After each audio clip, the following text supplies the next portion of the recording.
3 மாதத்துக்கு முன்னால் ஒரு சபை கட்டடத்தை புதுசாக ஒரு இடத்துல டெடிகேட் பண்ண முடியாது நான் போயிருந்தேன். போகிறதுக்கு முந்தின நாள் சபைக்கு மேலே வச்சு இந்த சிலுவை உடைச்சி தூர போட்டானுங்க. ஒரு 60 பேர் அங்கே அடிக்கிறதுக்கு ரெடியாக இருக்கிறாங்க. நான் இன்னொரு சபையை 2 கட்டடத்தை ஒரு வாரத்தில் திறக்க வேண்டியிருந்தது. ஒரு கட்டடத்தை கட்டிட்டு என்னுடைய நண்பர் ஒருத்தர் வந்திருந்தார், அவரையும் கூட்டிகிட்டு நான் போகிறேன். அங்கே போனால் ராத்திரி தான் சிலுவை உடைச்சிட்டாங்க. அண்ணன் முதல்ல கெட்ட விடவாங்கன்னு பிளான் பண்ணாங்க. நான் உள்ளே போனால் ஜேன்னு விசுவாசிகள் எல்லாம் முழங்காலன்னுட்டு பயங்கர ஒரு போராட்ட ஜபம் பண்ணிக்கிட்டு இருக்காங்க. முன்னால் நாங்கள் திறக்க முன்னால் உள்ளே போயிட்டோம். ரிப்பன் கட்டினா தான் வெளில போகிறதில்ல, வெட்டினது தான் உள்ளே போகிறதுலாம் உங்கள் ஊரில் தான்.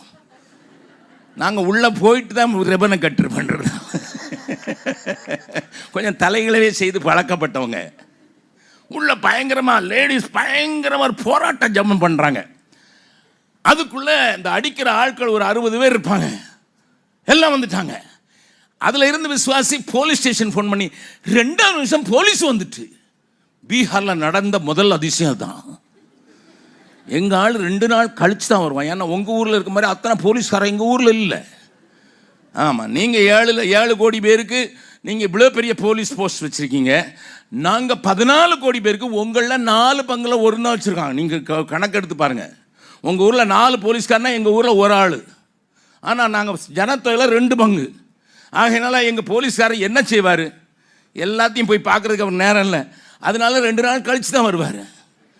அன்னைக்கு நாங்கள் 2ஆம் மணி நேரத்தில் போலீஸ்காரன் வந்த உடனே அந்த ஆளுங்க சொல்கிறாங்க, அங்கே போட்டிருந்த போர்டில் சின்ன போர்டு, நாங்கள் யார் திறக்கிறதெல்லாம் போடுறதில்ல, இந்த சபை எண்ணெயிலேருந்து இங்கே நடக்குதுன்னு சொல்கிற ஒரு இது போட்டு கீழே போட்டிருக்கும்போது அந்த ஊர் பேர், அந்த எந்த ஊரில் இருக்கோ அந்த ஊர் பேர் அந்த வந்தவனுங்க போலீஸார் வந்தவனே, என்னப்பா அவனுக்கு பிரச்சனை? எங்கள் ஊரில் சர்ச்சை கட்டிட்டு இவங்க அடுத்த ஊர் பேர் எழுதியிருக்காங்க. அடுப்பா பார்டர் சண்டனை.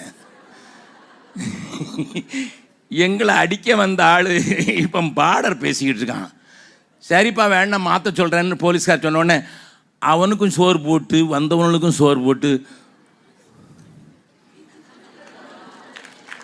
எலிசாவை பிடிக்க வந்தவனுக்கு சோறு போட்டு வழியாக நடத்துகிற பப்பி மாதிரி நடத்தணும்யா. ஹல்லேலூயா. நம்புறவங்க மாத்திரம் ஒரு ஹல்லேலூயா சொல்லுங்க பார்க்கலாம்.